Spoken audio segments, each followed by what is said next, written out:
उत्तर प्रदेश के मथुरा में उत्तर प्रदेश के मुख्यमंत्री योगी आदित्यनाथ ने कृष्ण जन्माष्टमी के मौके पर श्री कृष्ण जन्माष्टमी मंदिर में पूजा अर्चना की है। उत्तर प्रदेश के मुख्यमंत्री योगी आदित्यनाथ ने इस दौरान कहा कि महान वीरांगना रानी अवंतीबाई लोधी की आज जयंती है। इस अवसर पर उनकी स्मृतियों को नमन करते हुए उन्होंने श्रद्धांजलि भी दी है और सीएम योगी ने कृष्ण जन्माष्टमी के अवसर पर लोगों को संबोधित किया है।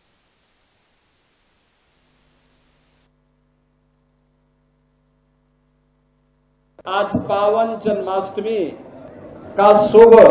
आयोजन है। मैं इस अवसर पर संपूर्ण वृंदावन वासियों को,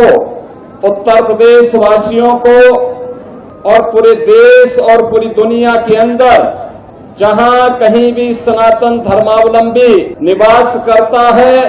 और हमारे कान्हा के प्रति श्रद्धा का भाव रखता है, उन सबको मैं आज की इस पावन तिथि की हृदय से बधाई देता हूं और उन सबके लिए अभी मैं श्री कृष्ण कन्हैया के श्री चरणों में ही प्रार्थना करके आया हूं कि उनके जीवन में शुभ और मंगल ही मंगल हो,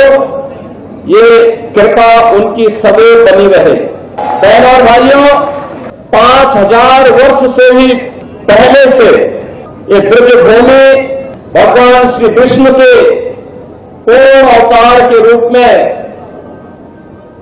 द्वापर में अवतरे भगवान श्री कृष्ण के पावन अवतार और लीला की भूमि के रूप में जानी जाती है।